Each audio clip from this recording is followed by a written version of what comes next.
where it is.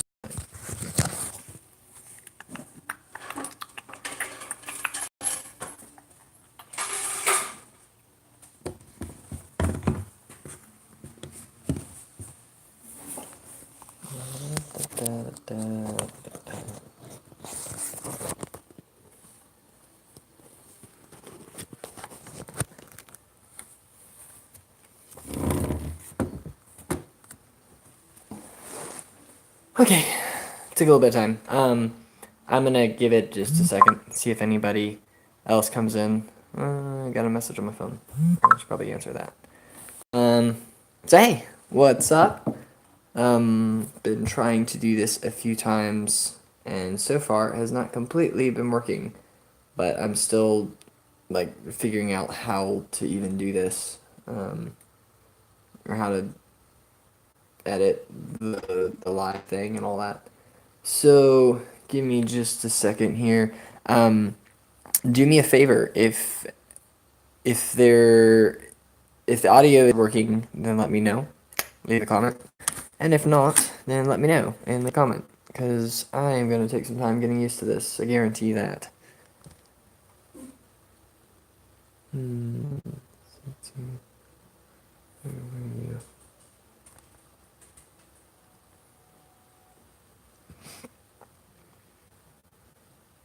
I'm just getting it up. Hold on a second. Error occurred. I don't know how to do this on there.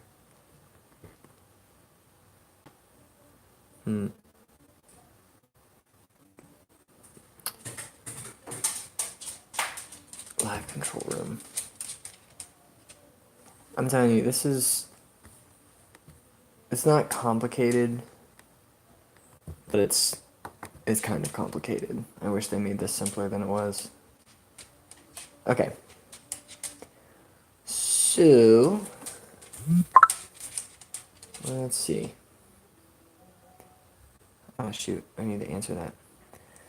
Alright, yeah, if this is working, let me know, please. That would be awesome, because I am not completely sure on a lot of the audio kind of stuff, and the live streaming, like how to notice, I guess, if someone's, well, I mean, I know if someone's in the chat room, but anyway, it's the first time. I haven't done this before. I haven't really bothered with it, but I'm seeing more and more people are doing it, so I'm like, it might be kind of cool.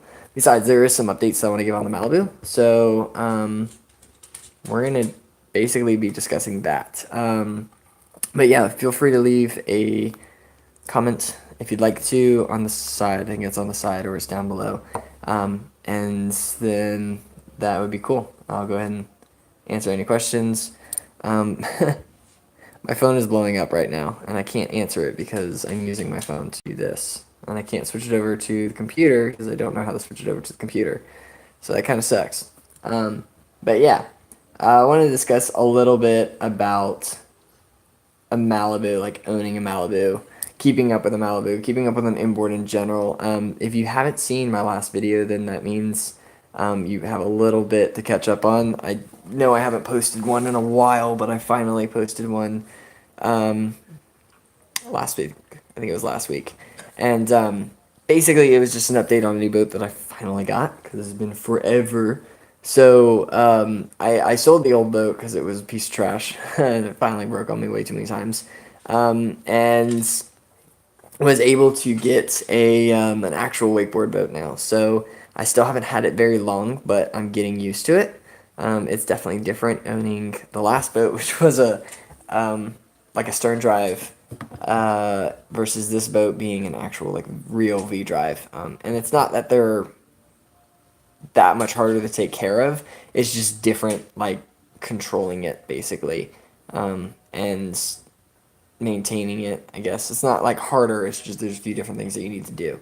So first off, the big difference is that this one's obviously, with it being an inboard, like it's an inboard. The prop is under the boat, and I wish I could actually like edit to kind of show what it would look like, because in most of my videos, like I normally do edits and I'll show like a screenshot of differences, comparisons, stuff like that.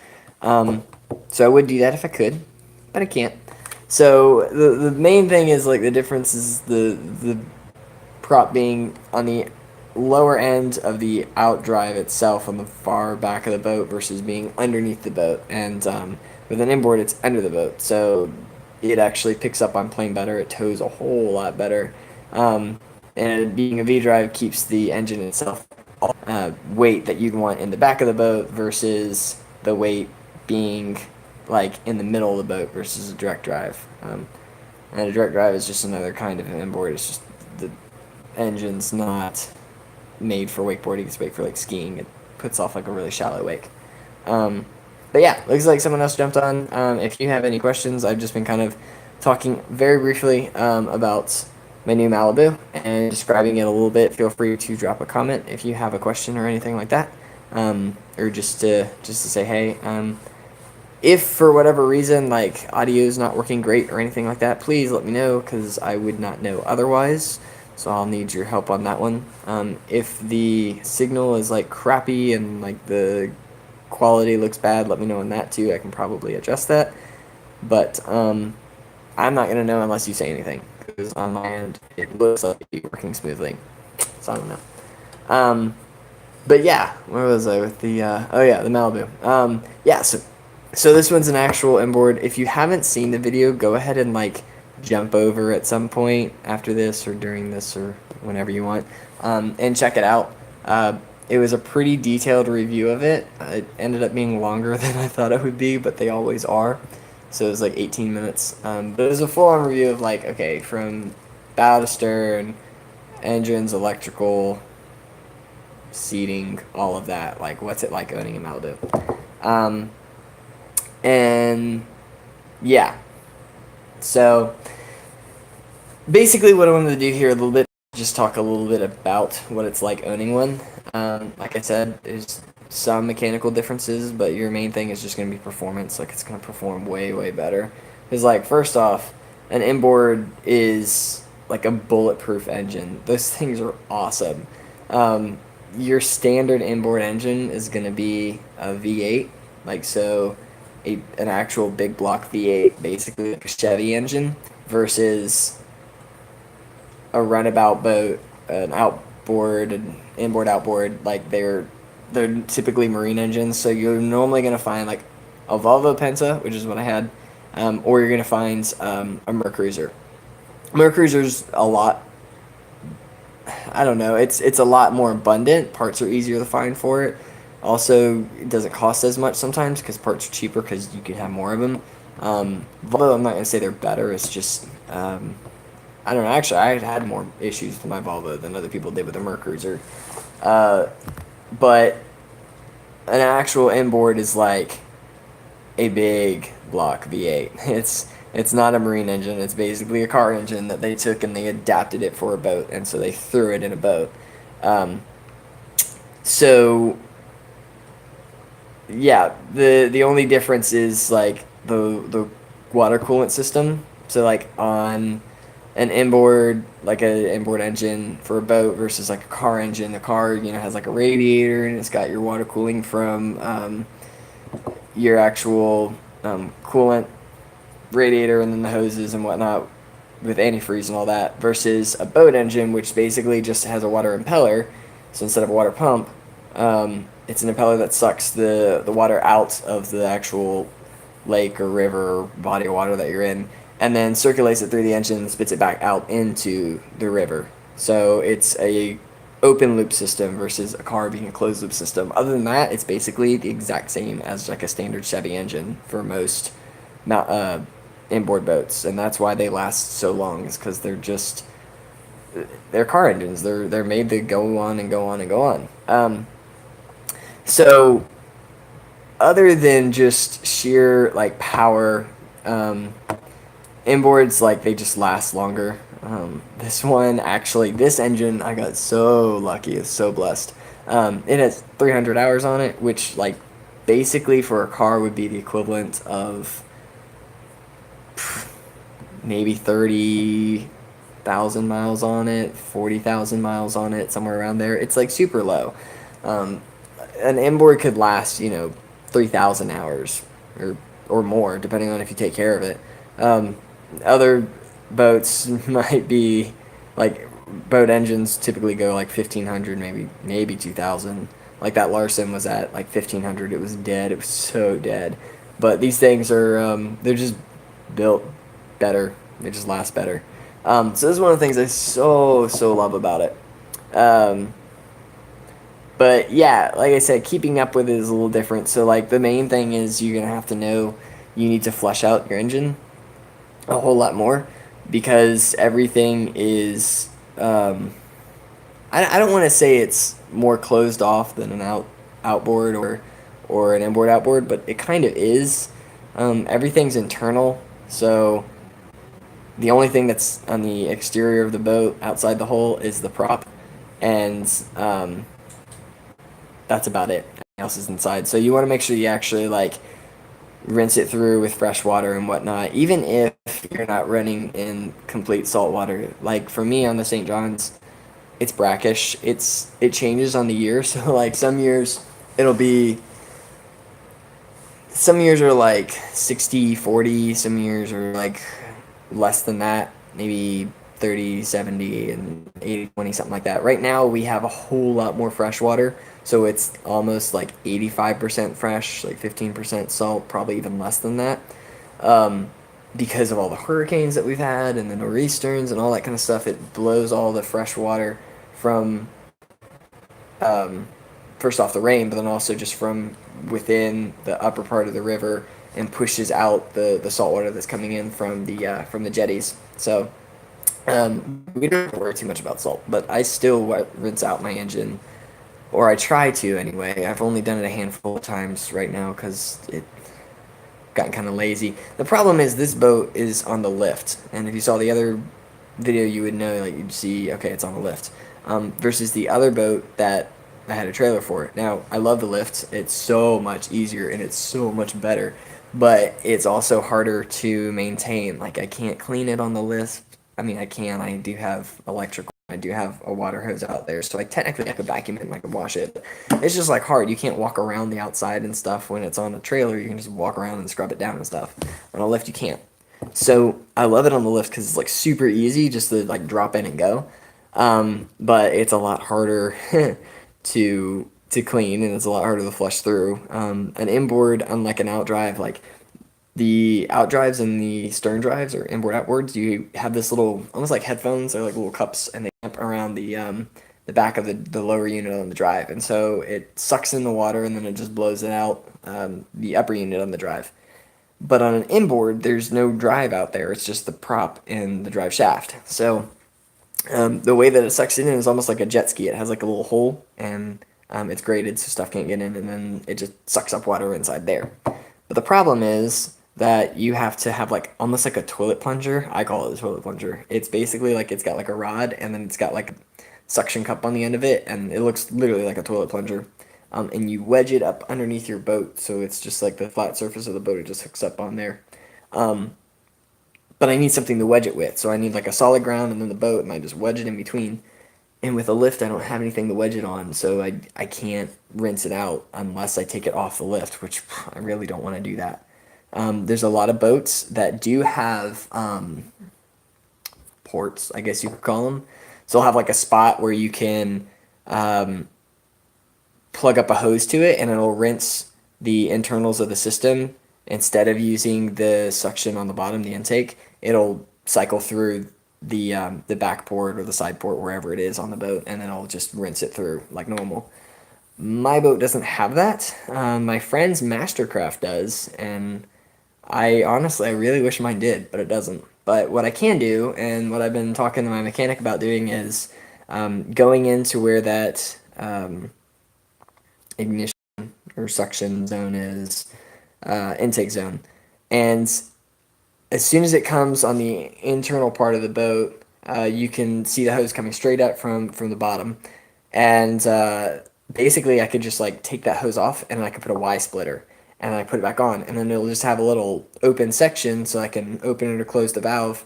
And basically, what I could do is I could just plug in the hose on there. So I could either close the valve for the actual bottom intake and open the valve for the hose intake and have a closed loop system there, or I could just close the hose intake and then open the bottom and have a closed loop or an open loop for the like the river water.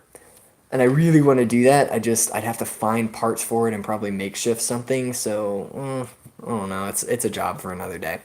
I really do need to do it though. If you don't like rinse out your inboards, the main thing is just they're gonna get corroded on the lifters, which are the lifters are, if you don't know, okay, that's where the exhaust goes from the boat. So your exhaust from a car goes out your exhaust pipe. Your exhaust from an engine can't just go out because then water would flow in.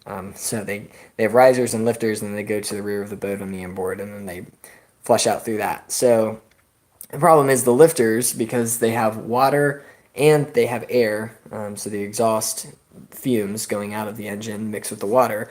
And the water, if the water has salt in it, the salt will begin to corrode the inside of the lifters, and you really, really don't want that. So your lifters will start getting corroded. So by flushing it, you keep your lifters like nice and clean and all nice and perfect. So I need to figure out how I'm going to do that. I'm going to plug up a system so I can keep rinsing it through because I really don't want to mess up my exhaust. It works great right now. All the seals are super nice. The engine is so clean. Like it, again, if you haven't seen the video, go over there. But if you have, then you'll know like it's got no salt on it at all. I love this boat because there's no salt. And I don't want to introduce salt to it. Again, not like I am, but it is technically blackish water in the river. And I'm just kind of nervous. So that's like the hardest thing, honestly, with keeping up with an inboard. Any boat that you have, you're gonna need to change out like your water impeller, which is for the coolant system. Like I said, it's a water impeller, not a water pump. Like a car is a water pump, boat is a water impeller. You want to change that out. I would do it once a year. You may not necessarily need it that often, but a lot of mechanics say maybe like once every 2 years, depending on how often you use it. The more you use it, the better it's going to be honest with you. And I know that seems like, that's kind of weird because you'd use it more, it would break more. But the water impeller is basically, I actually have one. Where did I put it? Oh, I know where it is. That's too far to go get it. Okay, a water impeller is basically, it's a little rubber rounds spool, okay? And it's got like, how to describe? I don't know how to describe it. I wish I could just grab mine. It's like a little round spool, and it's got like little fins on it, and the fins rotate, and they create a suction and a vortex, and it sucks the water in. So it's rubber though. As long as you continue it being lubricated and you spin it, what's going to happen is it's going to stay lubricated and it's going to stay spun, and it'll be fine. It'll last quite a while. But when you don't use it, and it sits there and air hits it and it begins to dry rot, and then all of a sudden you start using it and you start spinning it, those dry rotted pieces are going to start cracking, and then they start falling apart, and then they come apart and they go in your engine and you screw your boat over.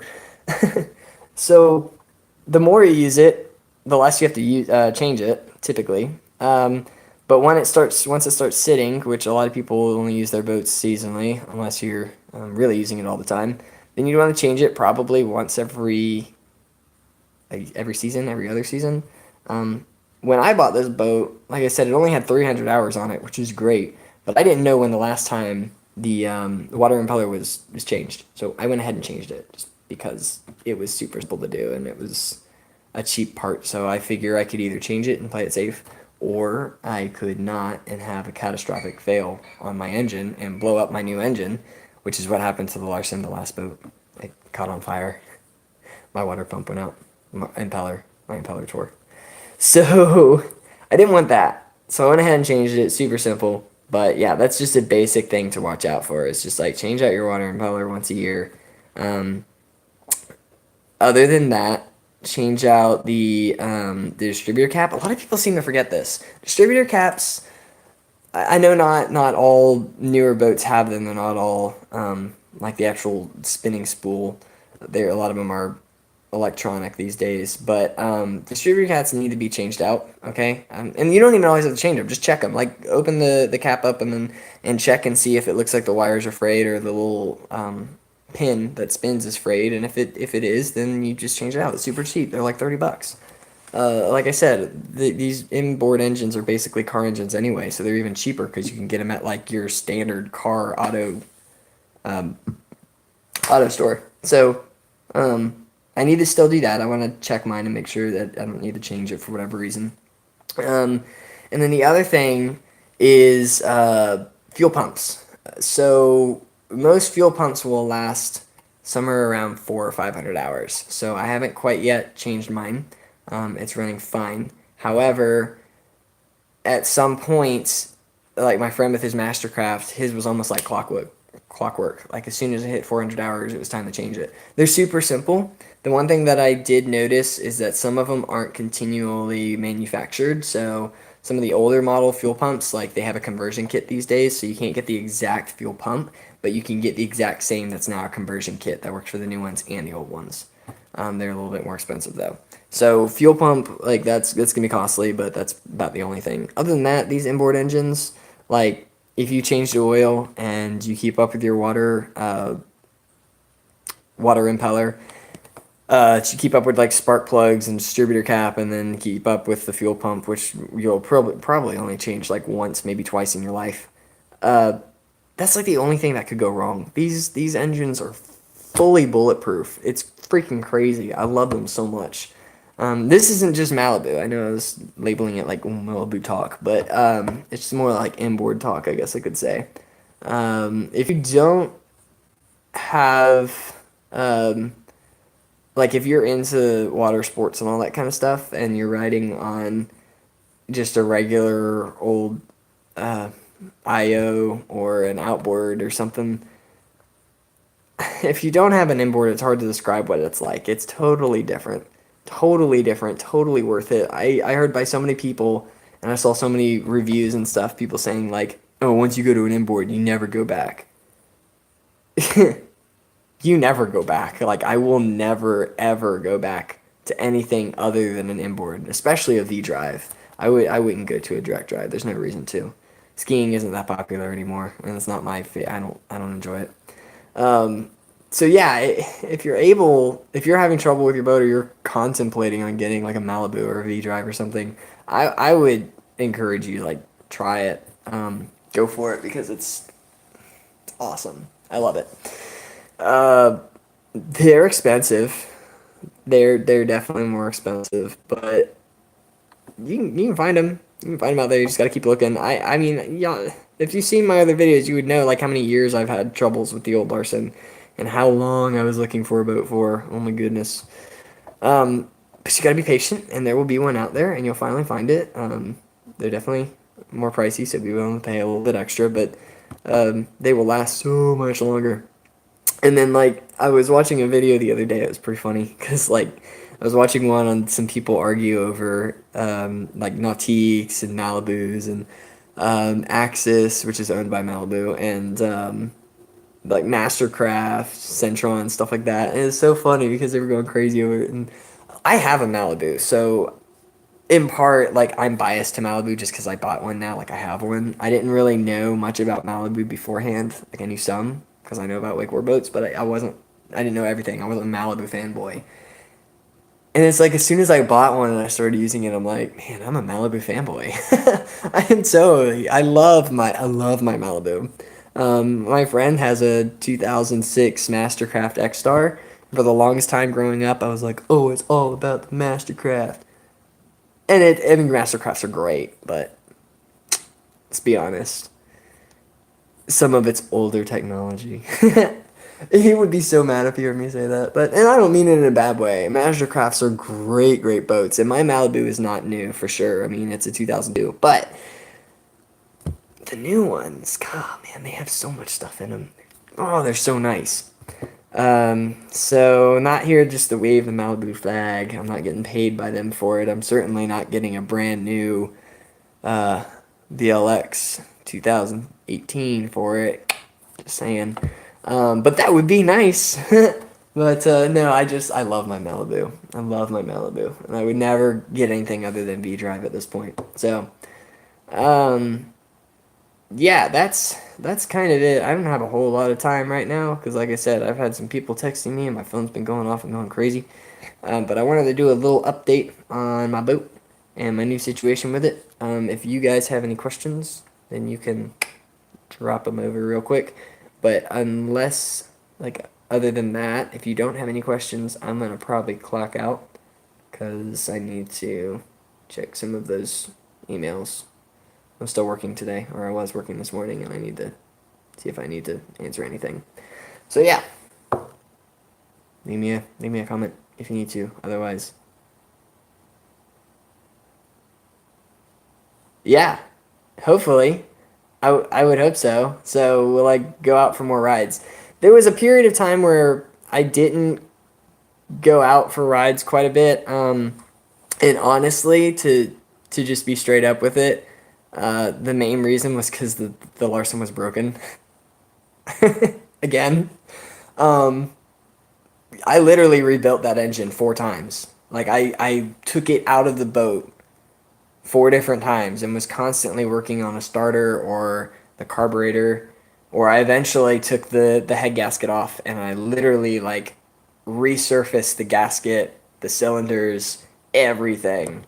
So it was cool because like my mechanic is amazing and he's a good friend of mine. So he's taught me everything I know and he lets me use his shop and his lift and all his tools and everything. And I totally work for free.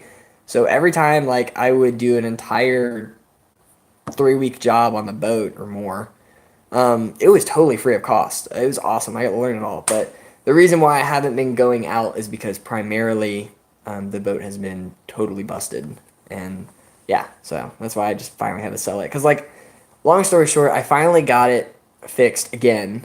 And then I took it out on the water and something else went wrong. One of the bearings in the crankshaft had overheated, and so the bearing went bad. And, like, I don't know if it was a bent piston that led to. I don't know. I could have bent a rod. I could have just had a bearing. It was just so much more that I was like, I'm not about to take this engine apart again. I'm not doing that. So I decided to just sell it as is and then um, wait to get a new boat. And then when this Malibu came up, like, oh my gosh, I had to jump on it. Because there were a few others that I looked at and they didn't work out for different reasons. So this one I was like, man, I gotta grab that. And it finally, like, it worked out. For once in my life, a sale actually worked out where the other seller didn't sell it underneath my, right under my feet. Because there were a few that I looked at before. Like there was this taiga that I looked at in Cocoa Beach. That was beautiful.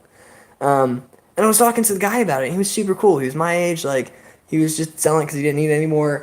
And on my way back, like after we looked at it, I was like, dude, just give me a call sometime later this week. I'd love to come and actually take it for a water drive or something. I'd love to maybe, look at doing a deal with you. And he's like, yeah, I'll do that.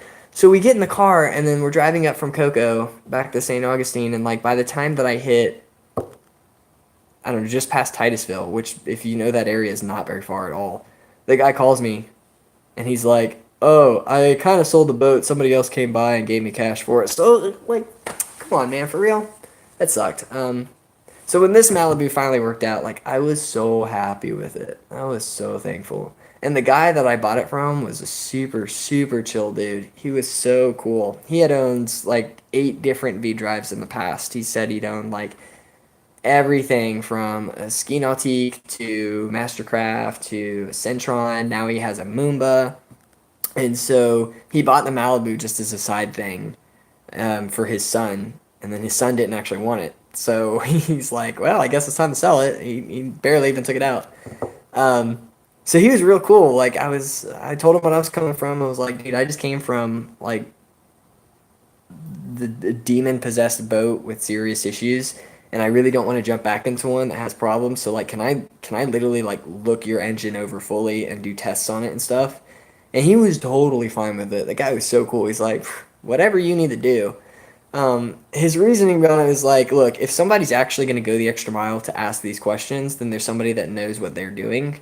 And at this point, I know what I'm doing. So, like, he was letting me, like, do compression tests on the cylinders. He was letting me take apart the fuel injectors, all of that. Like, while we're out there riding. I hadn't bought the boat yet. I was just looking at it. The guy was so cool.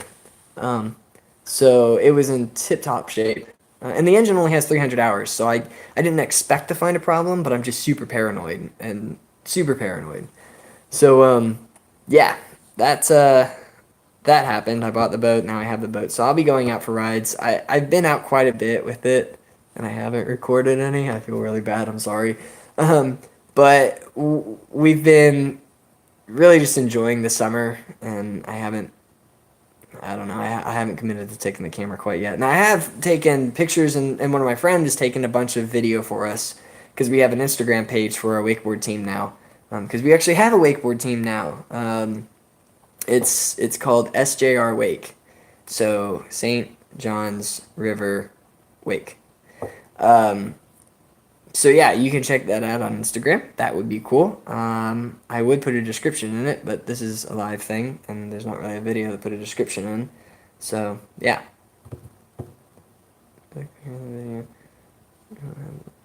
Oh, haha. The red tide. So yes and no. We did in a way have that. It was funny because everyone was talking about it, and it was a big deal in South Florida. Like a big deal around Miami and West Palm. Actually, it started over in the Gulf, and then the jet stream carried it around the peninsula and started carrying it up. So yes, the red algae, it was still an issue up here for a few weeks, and so that's why we actually took a few weeks off. There were some people in Orlando that were on the St. John's down in Orlando, and then some of the lakes down there that actually, like seven of them, it was on the news, seven were hospitalized for it, and two of them died. So like red algae, basically it causes you to have respiratory issues, and it begins to literally like infect your lungs and the capillaries and causes them to collapse. So you suffocate to death from this algae infection. And when I heard about that, I was like, yeah, that's not really worth the risk because I'm kind of in the water all the time. So yeah, we took off a few weeks for the red algae. I have the friend that owns the Mastercraft. First off, he's super good. I mean, go check out the Instagram. Anytime you see someone doing a tantrum or a 360 or something, it's him because he can do them and land them in his sleep. He's super good. By far the best one on our team. But anyway, he's used to riding in like Central Florida in some of the lakes. And like when he got out to the St. John's, he was such a baby about it. He's like, I'm not going out there. I'm not jumping in the water. Like, I'm not. He wouldn't even touch the water. He was so like, it's disgusting. It's dark. Like, cause he comes from a clear lake. Like, it's not that bad. I grew up in the St. John's. Okay, I mean, I am the gator whisperer or something. So yeah, as much as the red algae was there, it kind of worried me. It really didn't, because I grew up with this my whole life. Like I never bothered with it in the past. The chances of getting infected, I mean, I know there are some, but I don't know. I guess I'll just take my chances. Probably not a good thing. Good question though, because I kind of forgot about that. Yeah, it's a good question. Um, yeah. Any other questions though? Keep getting this notification.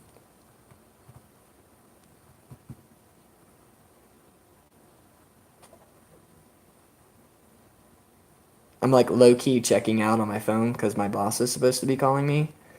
I'm supposed to have a meeting with him this afternoon, but I think he's out of town. So, if I like all of a sudden have to go, that's because my national director just got on the phone. And I can't really miss that.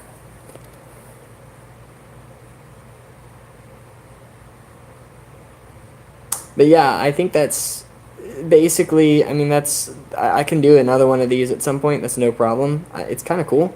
Um, but I think that's pretty much everything that I was looking to cover right now. If you guys have any questions, then now's the time. If not, I'm going to go ahead and jump off. And then I'll do another one of these. I don't know when. My schedule's always crazy. Is it better to, like, would you prefer that they actually be scheduled or just kind of all of a sudden, oh, he's doing a live stream? Or would you rather it be scheduled for a certain time? Because this one was supposedly scheduled, but like it was really weird. I had to keep rescheduling it first off, and secondly, the time zone was the wrong time zone. So I don't. I'm still getting used to the YouTube thing, the live thing, anyway. So anyway, would you rather that I schedule them, or would you rather I just like randomly do a live? And that's up to y'all. Because I'm fine with either. Sometimes the random ones work a little bit better.